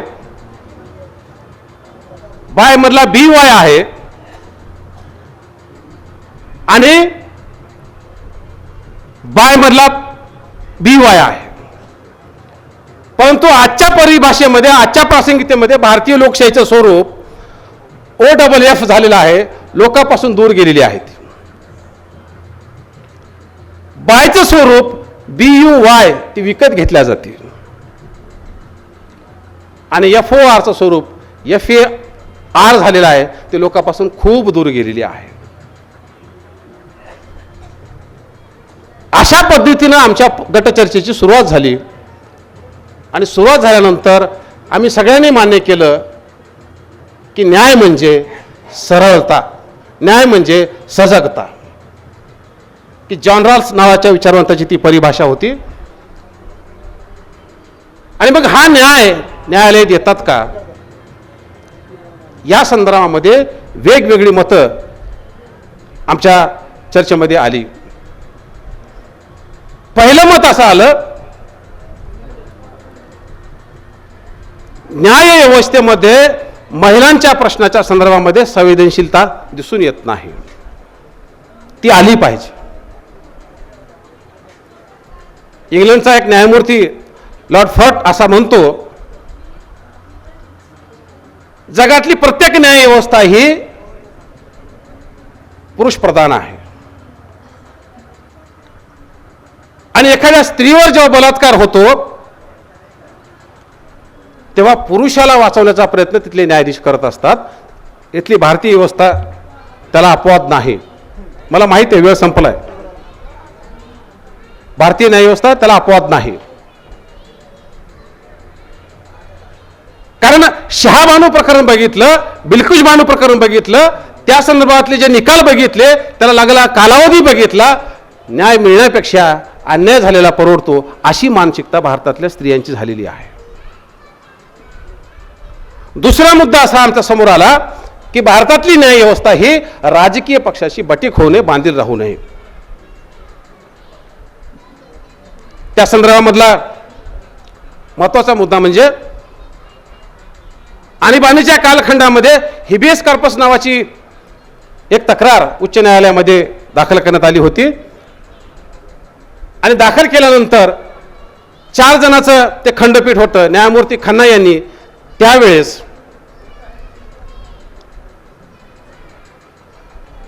त्या खंडपीठाच्या अगेन्स्टमध्ये निर्णय दिला आणि त्या खंडपीठाचे चेअरमन होते, अध्यक्ष होते न्यायमूर्ती रे आणि तिसरे जज होते बेग. तो निर्णय लागला. न्यायमूर्ती रेच्या नंतर सर्वोच्च न्यायालयाच्या पदी डॉक्टर खन्ना यांची अपॉइंटमेंट होणार होती, परंतु आमच्या विरोधात तुम्ही माझी भूमिका मांडलात म्हणून आम्ही तुम्हाला सर्वोच्च न्यायालयाच्या सरन्यायाधीशपदी करणार नाही, अशी भूमिका त्यावेळेच्या सरकारने घेतली. आणि ही भूमिका जेव्हा त्यांना कळाली तेव्हा न्यायमूर्ती खन्नाने आपल्या पदाचा राजीनामा दिला. 12 जानेवारी 2018 मध्ये एक प्रचंड मोठी घटना घडली न्यायव्यवस्थेमध्ये. ती म्हणजे 4 न्यायमूर्तींनी भारतीय न्यायव्यवस्थेच्या मुख्य न्यायमूर्तीच्या विरोधामध्ये बंड पुकारला. त्याला ध्रुव असं नाव देण्यात आलेलं होतं. वेळाभावी मी थांबतो. धन्यवाद. आणि शेवटी आमचा समारोप असा झाला की हे सगळं बदलायचं असेल तर आपल्याला काय करावं लागेल, तर त्यासाठी एक शेर आपल्यासमोर ठेवतो आणि मी थांबतो. तो शेर असा आहे, इल्मदा कहते है तकरीरों से बदलता है जमाना. म्हणजे शिक्षण तज्ज्ञ काय म्हणतात, आताच आमच्या उमाकांत राठोड सरांनी सांगितलं की शिक्षण प्रणाली आल्यानंतर बदल होत असतो. इल्मदा कहते है तकरीरों से बदलता है जमाना, शासद्दा कहते है नारों से बदलता है जमाना, हकीमों ने फरमाया हुक्मनामों से बदलता है जमाना, पर मिजा सब कुछ काफी नहीं होता बदलने के लिए, नसीहत देने वाला खुद बदले तो बदलता है जमाना. आपण सगळ्यांनी परिवर्तनाची भूमिका घेतली पाहिजे आणि विद्रोही साहित्य संमेलनाच्या माध्यमातून ती भूमिका आपण घेत असतो. धन्यवाद. धन्यवाद सर. यानंतर विविध सत्रामध्ये संचालन करणाऱ्या ॲडव्होकेट वैशाली कडू, माननीय गुणवंतजी डकरे यांचं सुद्धा स्वागत या निमित्तानं करण्यात येत आहे. सोबतच माननीय वजीर शेख यांना सुद्धा समोर यायचं आहे. माननीय वजीर शेख.